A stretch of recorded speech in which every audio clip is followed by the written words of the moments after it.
Bonjour, comment ça va?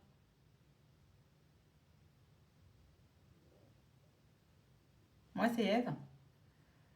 Je me présente parce que tu me connais pas encore, parce que c'est ma première vidéo sur YouTube. Oui, cette année, j'ai décidé de me mettre sur YouTube. J'ai créé une chaîne cette semaine. J'ai décidé de faire une vidéo tous les dimanches. Je vais faire des vidéos qui vont avoir un sujet récurrent. Et je préfère te le dire tout de suite, que tu ne perds pas ton temps si le sujet ne t'intéresse pas, puisque ça va vraiment tourner autour de ça. Euh, donc, d'ores et déjà, je te rassure, il n'y aura pas de sujet technique. Hein, je ne me lance pas dans des tutos sur YouTube, le cadrage, le son, la lumière, puisque j'ai scrollé suffisamment pour savoir que cette première vidéo sera une catastrophe, techniquement parlant. Mais la bonne nouvelle, c'est que c'est pas mon sujet. Non. Toi et moi, on va discuter, enfin, surtout moi, a priori, hein. Mais bon, n'hésite pas à me laisser des commentaires, à me poser des questions. Évidemment, sens-toi à l'aise pour communiquer avec moi, pour échanger avec moi. Ça va quand même être un peu le but de cette chaîne. Parce que oui, j'aimerais échanger sur un sujet qui me tient à cœur et que je commence à connaître. Même si cette année, je vais vraiment pousser les manettes beaucoup plus loin. Donc, j'arrête le suspense. Oui, je vais te parler de jeûne intermittent, de jeûne prolongé, de jeûne hydrique, bref, toutes sortes de jeûnes.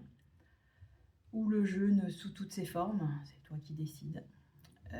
Et vraiment, ça me tient à cœur. Et surtout, j'ai besoin, j'ai besoin d'un soutien, j'ai besoin d'un accompagnement. Parce que je vais me lancer, je vais me relancer à fond dans des périodes intenses de jeûne, et d'une parce que j'adore ça, et de deux parce que après ce qui m'est arrivé l'an dernier,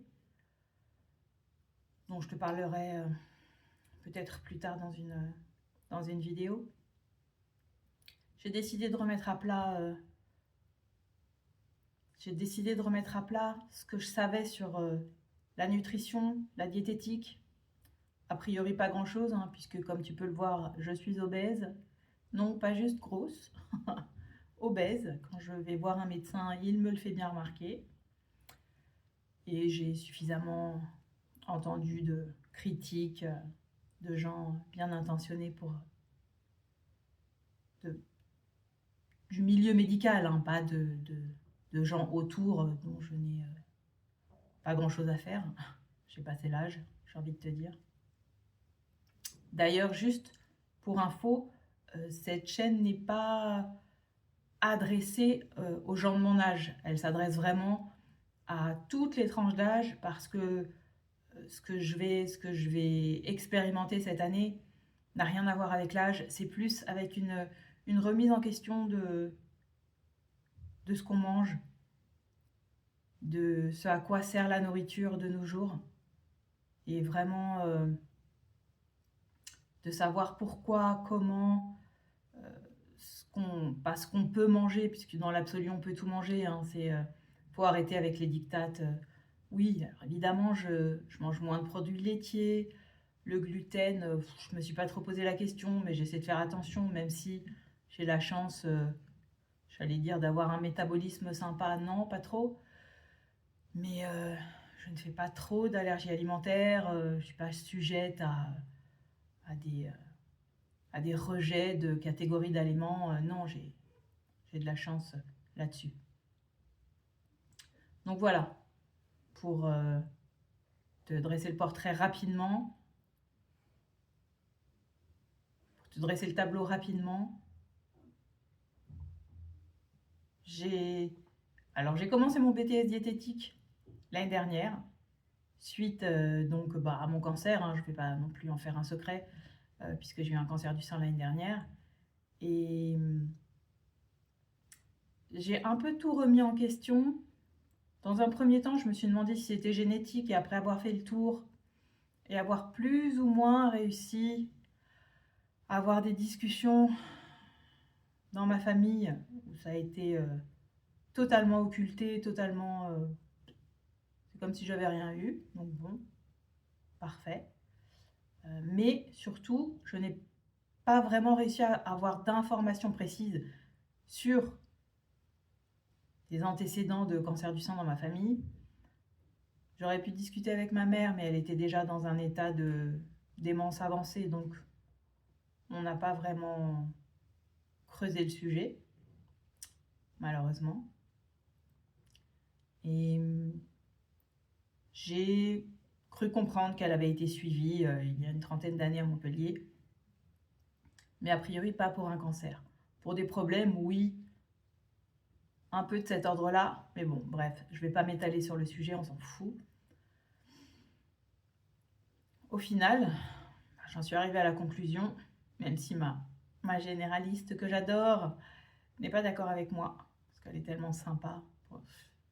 Elle est tellement sympa que non, pour elle, voilà, on a des cellules qui, un jour, deviennent cancéreuses ou pas, c'est tout. Il faut arrêter de se prendre la tête avec génétique, avec hygiène, avec machin, avec truc. C'est comme ça, c'est la roulette russe. J'ai envie de me dire que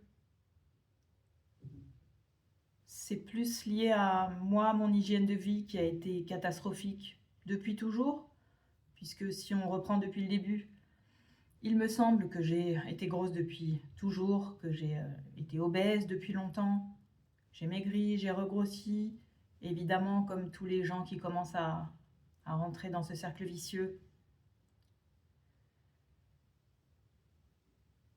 J'ai eu des périodes où je mangeais moins, des périodes où je mangeais plus, des périodes où je mangeais n'importe quoi.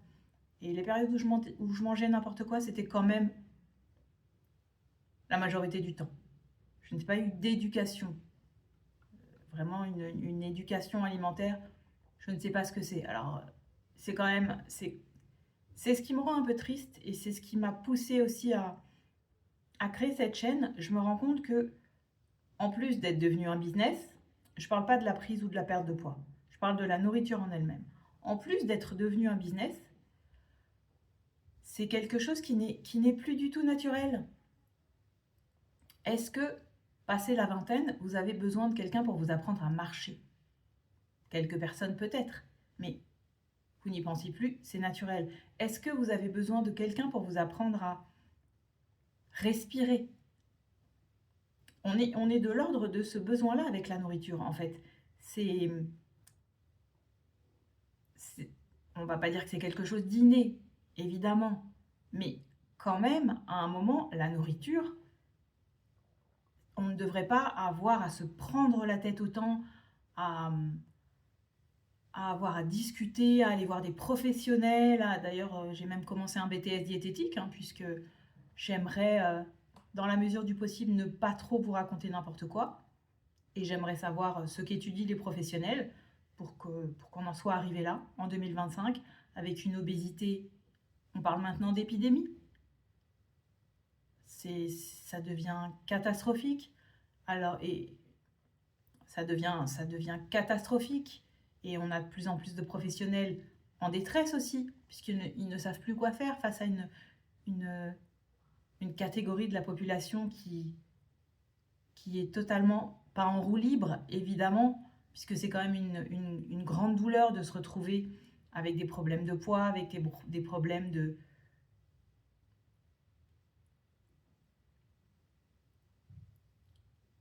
C'est quand même une problématique que rencontrent beaucoup de gens, leur poids, leur silhouette, l'image qu'ils renvoient, l'acceptation aussi de son physique. Mais à un moment, faut quand même prendre ses responsabilités. Oui, on va dire que l'obésité est une maladie maintenant, mais une maladie, à mon sens, qui peut se traiter, et qui peut se traiter tellement simplement en arrêtant de se prendre la tête avec des médicaments, des traitements, des opérations, des programmes, des méthodes, Non, enfin, en fait, c'est pas forcément calories in, calories out, comme on l'entend de plus en plus. Évidemment, il faut que les calories que vous ingérez, le total soit inférieur aux calories que vous dépensez. C'est la base, évidemment. Mais pas que. C'est un peu simpliste. Et si on s'en tient à ce schéma-là, forcément, on arrive à des catastrophes, puisque, évidemment, le métabolisme, au bout d'un moment, baisse. On ne donne pas forcément les bons conseils sur les catégories de calories qui sont bonnes, qui sont moins bonnes, qui sont à éviter. Voilà, je pourrais parler pendant des heures, mais on n'en est pas là aujourd'hui. C'est une première vidéo, vous savez de quoi elle va traiter. Et surtout, vraiment j'ai envie que vous m'accompagniez sur ce chemin.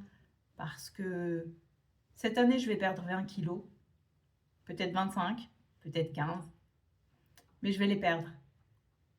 Et je vais faire ça tranquillement, sans me prendre la tête, parce que je sais que ça ne sert à rien. Et surtout, je vais le faire à ma façon.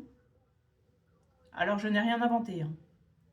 Ça sera tout simplement du jeûne, parce que j'ai déjà perdu 10-15 kilos. Je dis 10-15 kilos, ça peut vous paraître une fourchette un peu vague, parce que oui, évidemment, je sais très bien que ce que vous allez me dire, ouais, mais si on se remet à manger comme avant, mais on ne se remet pas à manger comme avant. C'est ça en fait. Quand on a une problématique de poids et qu'on décide d'y remédier, n'importe quel régime, n'importe quel programme, n'importe quel... Si vous arrêtez, c'est mort, vous regrossissez. Donc, le jeûne, ça n'est pas un régime, c'est un style de vie. C'est un style de vie qu'on peut adopter quand on a une problématique de poids, comme c'est mon cas, quand on a une problématique avec le sucre, quand on a une problématique avec les quantités, quand on a une problématique avec la bouffe, quoi. À un moment, il faut régler cette problématique et c'est tellement compliqué, c'est tellement difficile, c'est tellement... En plus, tout le monde s'en mêle, tout le monde y va de son petit conseil, les magazines, les médecins, tout le monde sait comment il faut faire et au final, voilà, on se retrouve comment? Avec une épidémie d'obésité grandissante c'est même pas la France, hein, c'est l'Europe, c'est le monde. Je vous parle même pas des États-Unis parce que là, c'est juste. Bref, je ne vais pas vous faire une vidéo alarmiste, on n'en est pas là et puis il y a de quoi faire. Enfin, on peut s'en sortir. Je vais m'en sortir. Je vais prendre une voie différente parce que oui, on a une grosse angoisse par rapport au jeûne. Dès qu'on dépasse 1 jour, 2 jours, oui, je dépasse moi les 2 jours, 3 jours, 4 jours de jeûne. Je m'en porte très bien. J'ai fait des analyses. Je n'ai jamais eu aussi peu de cholestérol que cette année. Je crois qu'à 12 ans, j'avais plus de cholestérol que cette année. Et pourtant, non, je n'ai pas arrêté le beurre. Je n'ai pas arrêté ce que je mangeais en fait. Je le fais juste différemment. Évidemment, je rajoute des légumes, je rajoute des trucs sains, je mange bio, puisque comme je mange moins, mon pouvoir d'achat est différent et il a augmenté, forcément. Je claque moins en conneries d'aliments transformés où on voit dans n'importe quel aliment transformé, le deuxième composant, c'est du sucre. Pourquoi? Bref, on va y réfléchir, on va en discuter, on va communiquer, on va échanger et petit à petit, vous allez me voir cheminer. J'espère que vous serez avec moi. N'hésitez pas à vous abonner, même si c'est la première vidéo. Ça me donnera le courage de continuer, même si, de toute façon, quoi qu'il arrive, même toute seule sur cette chaîne, je vais continuer et je vais arriver au bout de ce qui n'est pas une résolution. Non, non, non. Les résolutions en janvier, moi, j'ai arrêté. Non, c'est juste... Ça va juste être mon projet cette année, j'ai envie de vous dire. Et j'ai envie qu'on le partage. Peut-être que je vais faire des émules. Peut-être que ça va vous donner des idées. Peut-être que vous allez vous dire, oh, finalement, c'est pas compliqué. C'est pas sorcier. Il n'y a pas d'effort à faire. Non. Parce que ne pas manger, c'est pas un effort. C'est surtout quand on commence, on fait des petites périodes, des petites plages. Enfin, vraiment, c'est tellement chouette comme expérience. Et j'ai envie de partager ça avec vous. Donc voilà. C'était ma première vidéo. Je vais m'arrêter là. Je vais réfléchir déjà à la deuxième. Je vais terminer mon premier jeûne de cette année, puisque là je suis en plein jeûne. Non, ça n'est pas du café, c'est de la chicorée.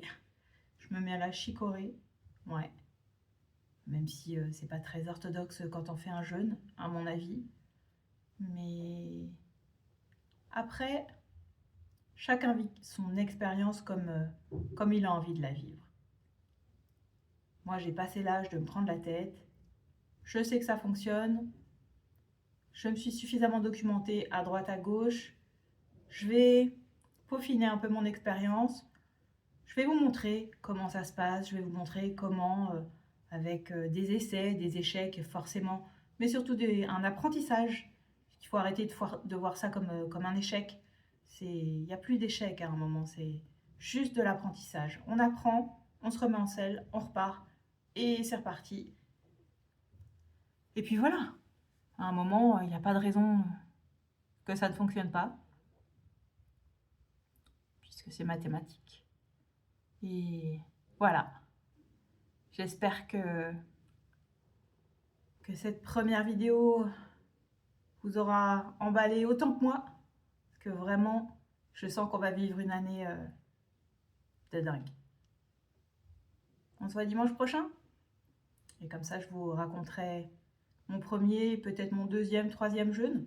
Je vais voir comment j'oriente mes périodes et comment je procède avec les différents types de jeûnes que je connais déjà. À dimanche prochain. Ciao.